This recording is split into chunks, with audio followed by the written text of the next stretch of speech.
Is your business struggling to stand out from the crowd online? At Webamax, we specialize in turning clicks into customers. From SEO and PPC to social media management and stunning web design, we've got you covered.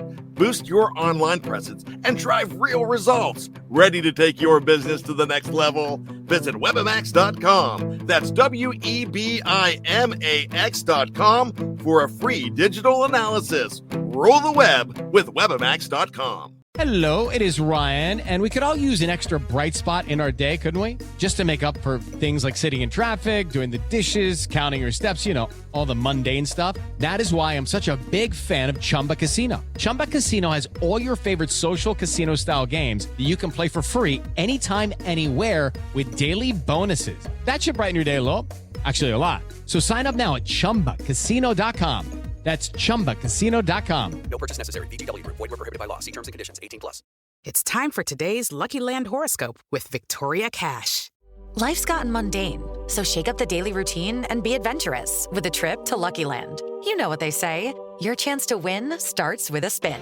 So go to LuckyLandSlots.com to play over 100 social casino-style games for free for your chance to redeem some serious prizes. Get lucky today at LuckyLandSlots.com. Available to players in the U.S., excluding Washington and Michigan. No purchase necessary. VGW Group. Void where prohibited by law. 18+. Terms and conditions apply. Judy was boring. Hello. Then Judy discovered ChumbaCasino.com. It's my little escape. Now Judy's the life of the party. Oh, baby, mama's bringing home the bacon. Whoa, take it easy, Judy. The Chumba life is for everybody. So go to ChumbaCasino.com and play over 100 casino-style games. Join today and play for free for your chance to redeem some serious prizes. ChumbaCasino.com.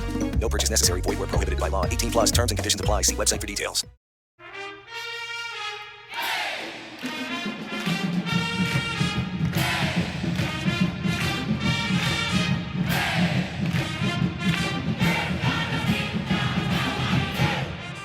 Hi there, Duke fans. Welcome to episode 633 of the DBR podcast, the Duke Basketball Roundup.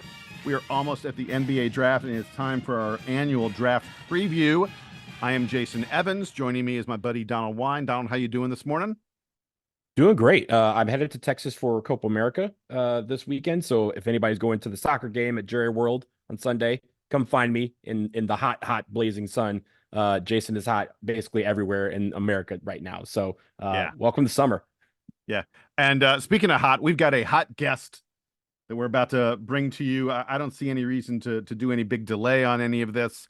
Our guest is none other than Jay Bilas of ESPN. He is, in addition to being like their primary voice on college basketball, he transitions at this time of year to being their primary analyst for the NBA draft.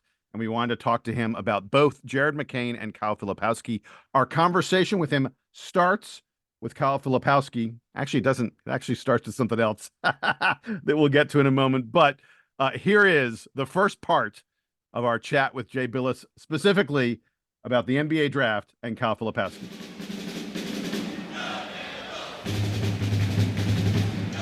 Joining us now on the Duke Basketball Roundup, ESPN broadcaster and NBA draft analyst for how many years is it now, man? You've been doing this for a while. Jay Bilas. Thanks for having me. This is my 22nd draft for ESPN. I think that makes me officially vintage. I'm using the word vintage. That works. It's a good word. Hey, before we get to the draft, there is brand new news that's just come out recently that we want to get your reaction to.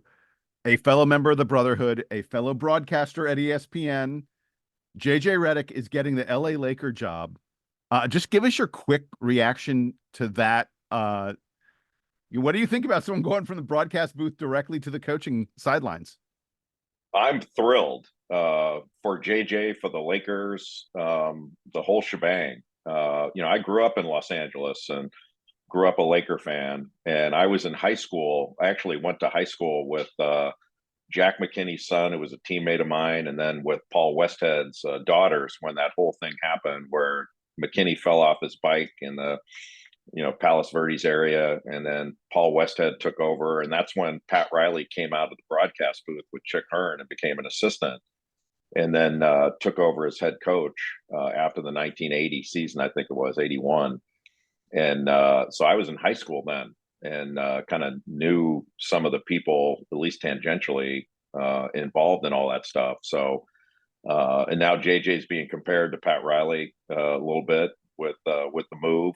But as you guys know, JJ's he's got an amazing head for the game, and Super smart. I think he's super smart, but he's also I kind of find it curious. Like, I get it, he's got no head coaching experience and hasn't been on an NBA staff and all that. That's sort of the easy thing to point out, but it always kind of makes me giggle a little bit when people with no experience criticize other people with no experience when that has actually worked. Steve Kerr and Jason Kidd and Mark Jackson and all that stuff have done it. But I think JJ is going to be very successful.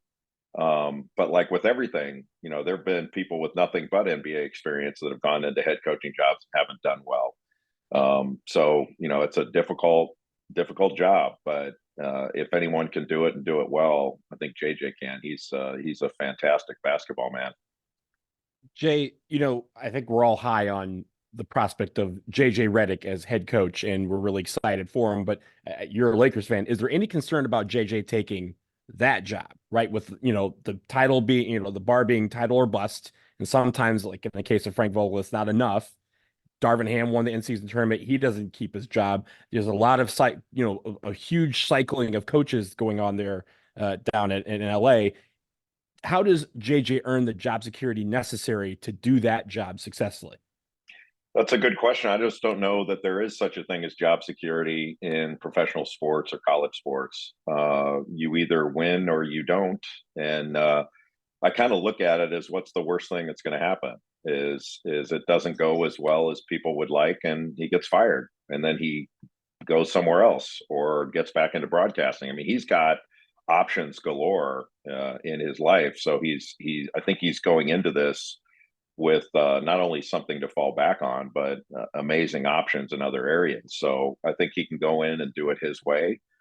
And I mean, heck, he played in the league for 15 years. He knows what a functional locker room looks like, and knows how to handle players and to communicate and all that. So I don't see any downside in this for him.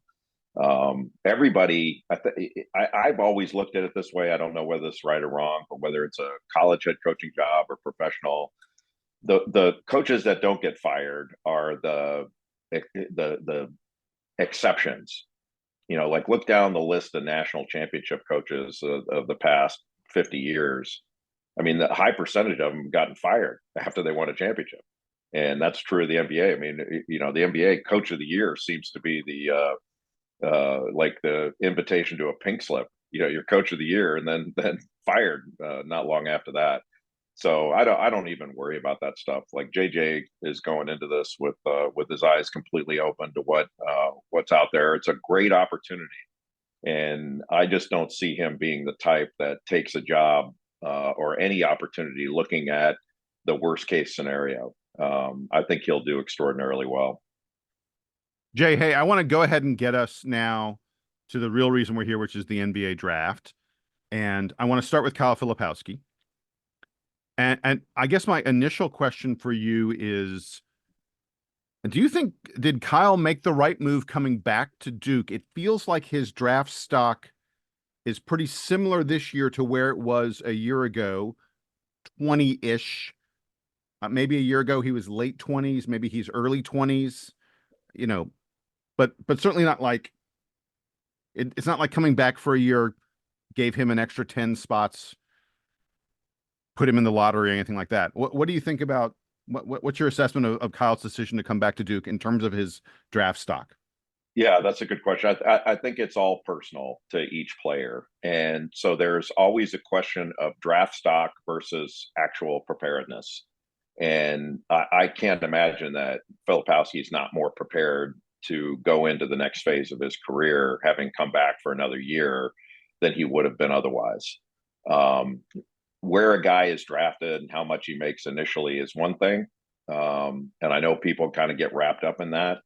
But after a while, you almost forget, at least I do, exactly where a player got drafted. it matters on one hand, but on the other hand, doesn't matter at all. And I like the idea of any player playing at a level where they can be I don't know the right word for it, kind of a lead dog, or as Coach K likes to say, having the ego of a great player. And you go into the league a little bit too early, you're more of a role player. You look at yourself that way. Is it easier to break out of that and mature, or is it easier to do it at the college level? I don't know the answer to that, but I think, I think for him, it was a great decision. He had a fantastic year, and he was the lead guy, and I think he matured a lot as a player in almost every area. And he was the primary target of opposing defenses. He faced a ton of double teams and overt physicality, you name it. And I thought for the most part handled it extraordinarily well. Hey, Jay, just super quick. You mentioned the ways he improved. I'll go ahead and say, I know there are a lot of questions about Kyle defensively, but I thought he improved defensively a lot. He showed at times this year that he could guard smaller guys, which is something he very well may have to do. Certainly, when he's caught in a switch, which is a huge part of every NBA offense. But assess his defense for me really quickly, and how that may translate to the next level, because I think that's where people have the biggest questions about Kyle Filipowski's game. Yeah, I mean, when he switches out on a smaller player, I think he can guard for a couple of dribbles, which is what you would hope for in a big guy. He's not the quickest player laterally, but most guys 6'11" are not. But he's really competitive, and that's one of the things I like about him the most, is that he fights, and he at times will play angry. He's got to be judicious about picking up fouls and all that stuff. That happened where he got targeted and picked up some fouls early. I remember it happened against NC State at State in a game that I did. So that's part of the evolution of a player. But I think defensively he's fine. He's going to continue to get better. But he's such a versatile offensive threat.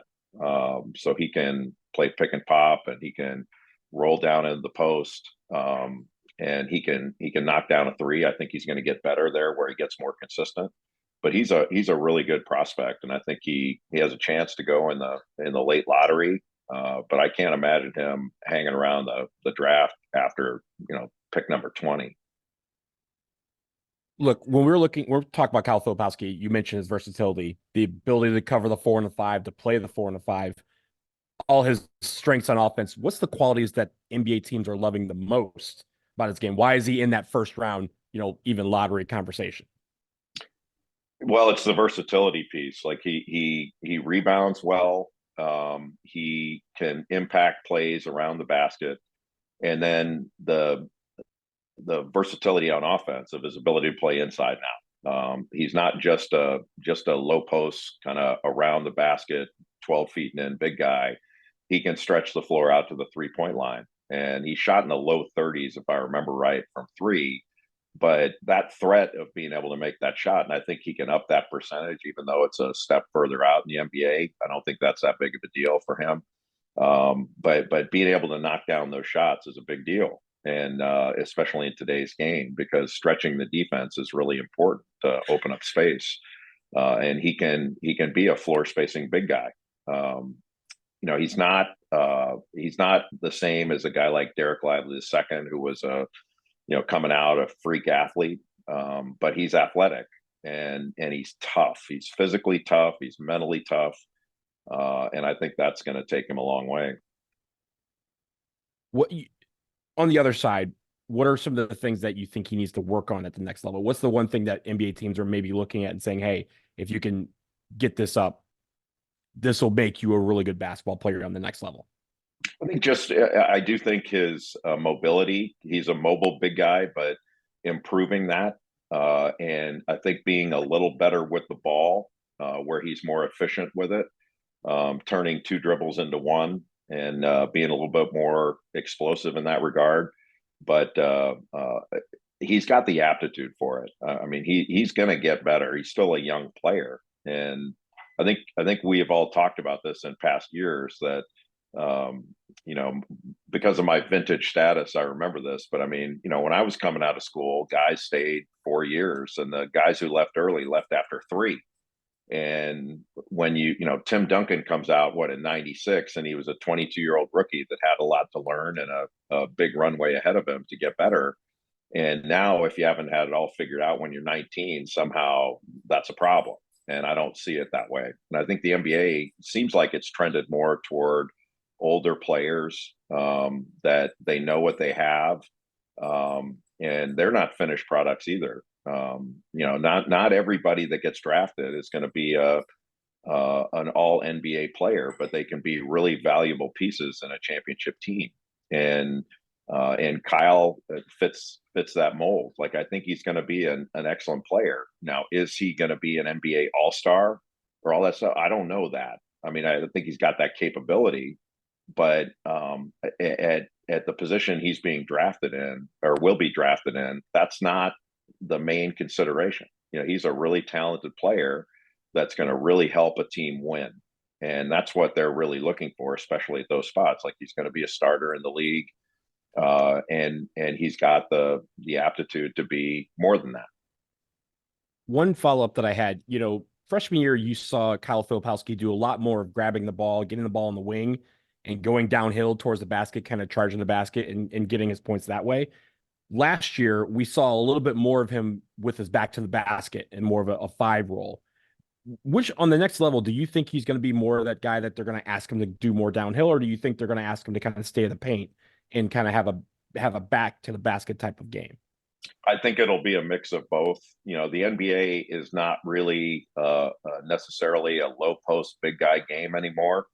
There's a lot of spread action and a lot of movement. I think most people that don't watch the NBA with regularity, that may be more college fans, probably wouldn't process that there are more passes per possession in the NBA with a 24-second clock than there are in college with a 30-second clock. People tend to think that there's more passing and movement in a college game. There's more passing and movement in the NBA. And Kyle will operate really effectively in that. So I could see him going down into the low post, but I think he'll be rolled in there or move in there rather than being locked down there like he was Artis Gilmore or something back in the 70s and 80s. I don't see that as being part of the NBA's future, his future. Jay, I want to. We started talking about the Lakers and JJ Redick. I have a question that I'm sure you have heard a million times already, connected to the LA Lakers. I'm not sure if you're aware of this, but Bronny James is available in the draft. What do you think of him? What do you think of the possibility of the Lakers taking him, I guess, 55 or something like that? They've got a second round pick where he would make a lot of sense. Potentially. What's your read on all of that? He's an interesting prospect. I watched him play in high school at Sierra Canyon. And, I think in the media, sometimes we get, I don't know whether the right word is accused, but we get accused of overhyping. And, like last year, I heard it a lot with Victor Wembanyama, and I pushed back on a little bit, like saying, no, this isn't hype. This is fact. Now, he showed that. Yeah, I mean, that was fact. And when Bronny James's dad, LeBron James, came out of high school in 2003, that wasn't hype, but not a lot of people had seen him back then. I mean, the world was a little bit different and all that. We put his game on in high school. I watched him play for the time as a sophomore. You go, man, this is the best high school player I've ever seen. And I think I told you guys I got criticized for that, and people were going, "What about Oscar Robertson and Lou Alcindor?" I'm like, "How old do you think I am? I didn't see those guys in high school." But he was a different cat. Bronny was a really good high school player. I did say on the air, and I believed, like, if his name was Bronny Smith, he wouldn't have been talked about at that level. Obviously, who he is was the leading factor, and he was being compared to his dad. And I was like, put the brakes on that, man. Not the same discussion. But he's capable of playing the NBA. I think the difficult part I had was factoring in the heart issue that he had. So at when he got to USC, had a heart episode, and it took him out of training, set him back. Similar to, even though it was way different in character, it was similar to what Derek Lively II went through when he was injured. Didn't really have the summer, didn't have the early season, and early on in the year, there were people going, "Wait a minute, this is the number one player in the country." But later on in the season, you go, "Okay, I get it." And then you go, "He's going to be a top 10 pick." But Bronny's small, like he's only about 6'1", but he's lengthy. He's a terrific athlete. Not his dad, but he's a terrific athlete, and he's got a great feel for the game. Really good passer. I think he defends very well, but not last year didn't really impact the game the way you would have hoped. Not a great shooter. He couldn't average more than 5-6 points a game. And but part of that may have been the difficulty of having to come back from that heart issue. So there's been some talk, would the Lakers take him at 17? I don't see that happening, and can't imagine that happening. I think he's a second round player and a fair pick in the second round. And I think he's got a chance to be a good NBA player. But it's down the road. It's going to take a little while. He'll have to spend some time, I think, in the G League, maturing and all that. But can he? Nothing wrong with that, by the way. There's nothing wrong with that. And but I think, like, we're going to talk about him at the top of the broadcast at the NBA draft, because there's so much interest in him. You know, we're in the business of serving fans, and the fans are interested. There's very few times that, you know, in the past, I can't think of one where before the draft, you know, as we're leading up to the draft, we're talking about the top picks and a guy that we expect to go 55th.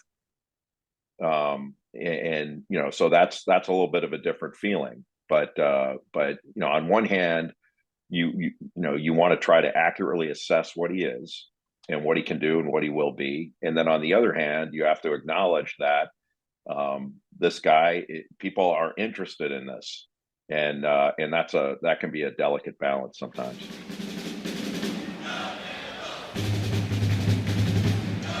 Great stuff there from Jay. Look, we're going to have more with him in a couple days, where we get to the second part of our conversation with Jay Bilas, and he talks about Jared McCain and a couple other topics as well. But we're going to take a quick break now. On the other side, Dalton and I are each going to give you our quick thoughts on JJ Redick getting the Lakers job and Kyle Filipowski's NBA prospects.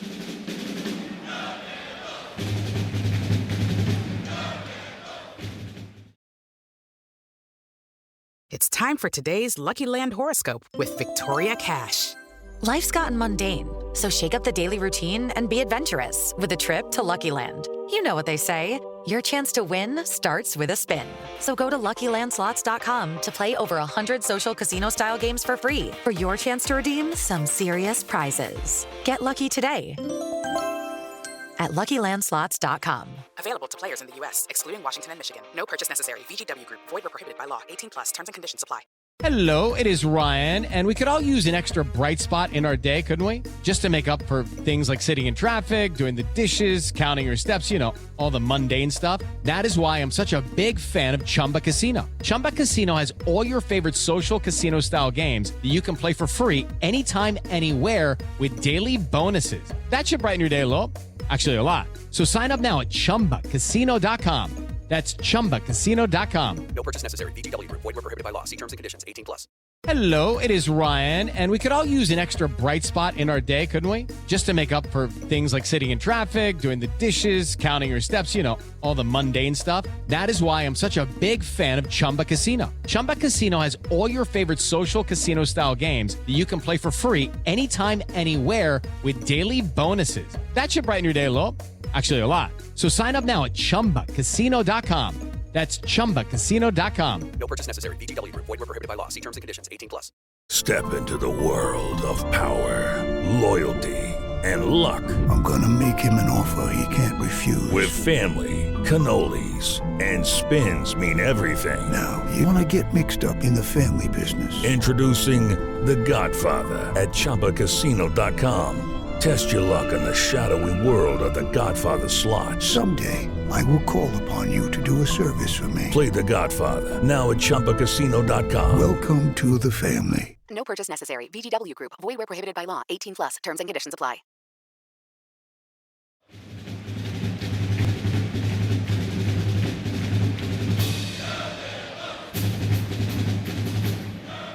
Donald, we're back from the break. Let's start with Kyle Filipowski. That's the main topic that we have here on the podcast today. Tell me, let me give you an over-under of 18. 18th pick. You think Kyle's going before that or after that? And then, just what's your assessment of Kyle's chances of being a significant player, a starter in the NBA? This draft, because, everyone's calling it a weak draft, but it's not necessarily a weak draft in terms of prospects and talent, right? As Jay mentioned, there's guys that are really good in this draft. And I think Kyle Filipowski is one of them. But it makes it harder to gauge because I don't think there's a lot of drop off between the top couple of picks and the rest of the field. So when you think about Kyle Filipowski, you said 18. And it's funny, I wanted to say 18 might have been right where I would land him at. So I'm going to go slightly under. I'm going to go 20. I don't have my NBA draft list in front of me, but I feel like between 20 and 22 is where we'll see Kyle Filipowski come off the board. Yeah, I'm with you. I agree.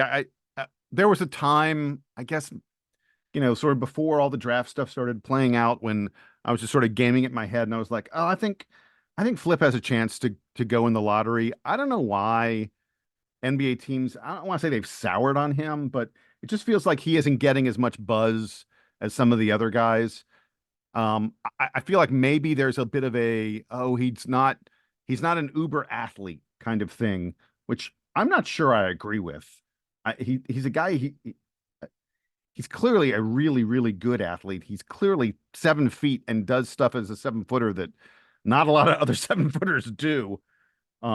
So I'm with you. I think that probably 20 to 22 kind of ballpark is where he's probably going to go. And I think he'll be a bargain at that point. I don't think he's going to be a starter from day one in the NBA, but I think he's going to play his way into being a starter eventually.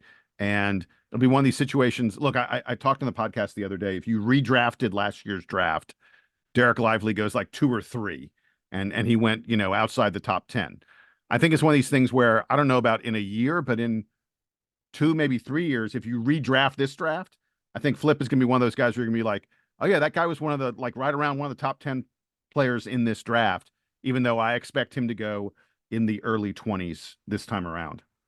And if you think about even, for Kyle Filipowski and Jared McCain, who we'll get to in our next episode, if you think about putting them in a situation where they don't have to be the man, right? Off the top, the lower they go in the first round, the better, because those are the better teams that are not necessarily looking for someone who needs who's the final missing piece or trying to rebuild. They're looking for someone who can complement the stars that they probably already have. And when you look at that middle table, right?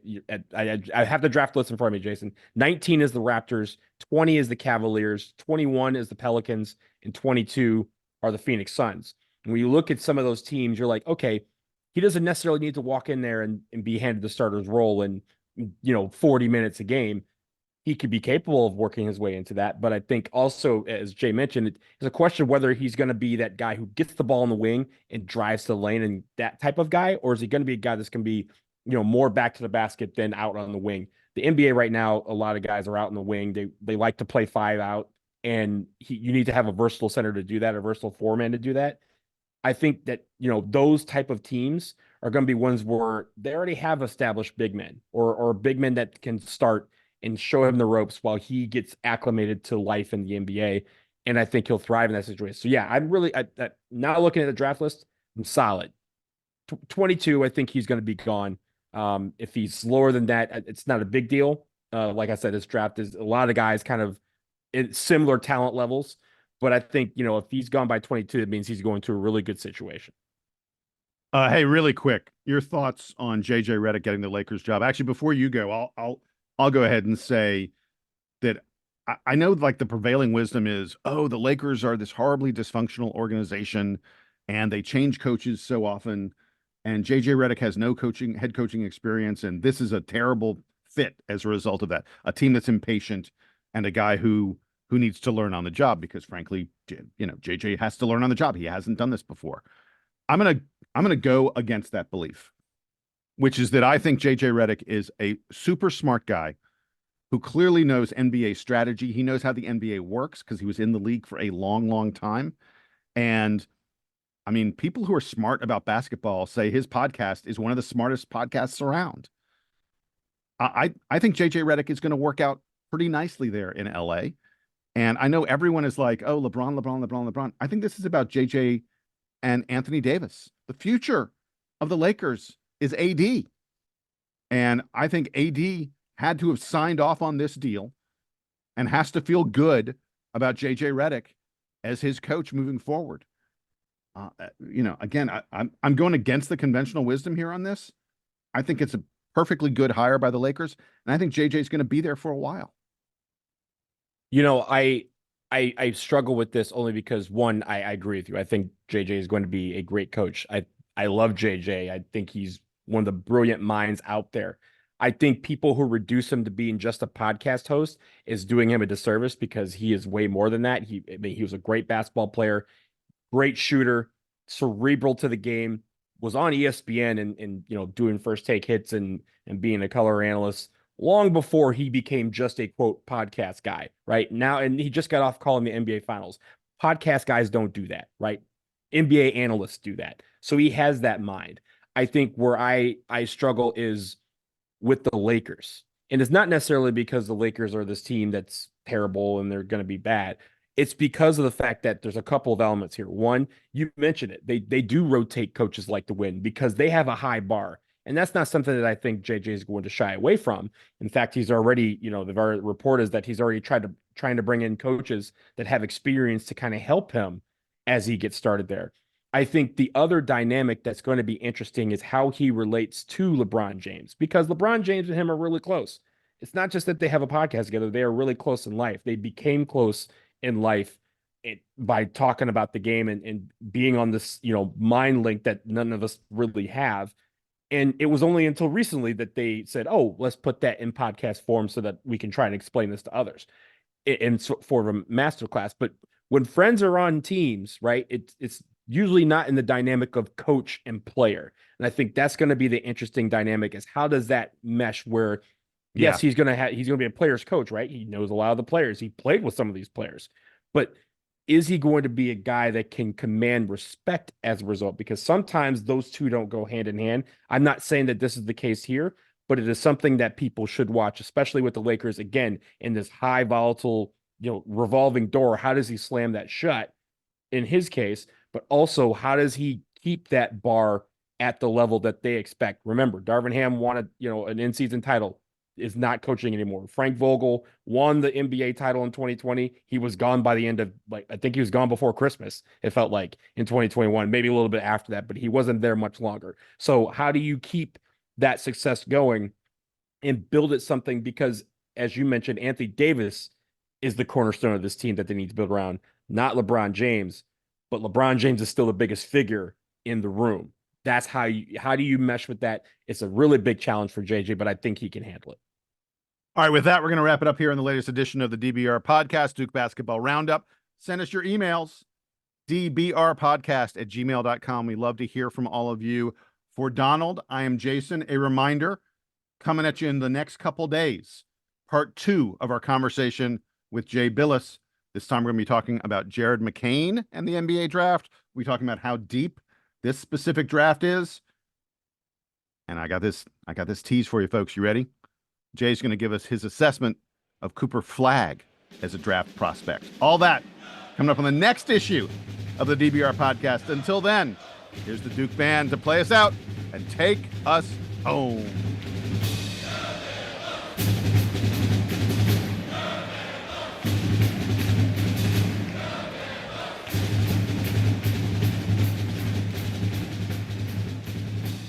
Whoa, boy. Almost had a Louisville. Started doing the podcast without recording. That is a big one. Yeah. So, hey, Jay, do you remember of course you remember the amazing, I think you called it, the amazing Louisville game with Zion Williamson where Duke came back from like 17 points in the final. No, Jimmy Dykes 23, called that down one, 23. actually.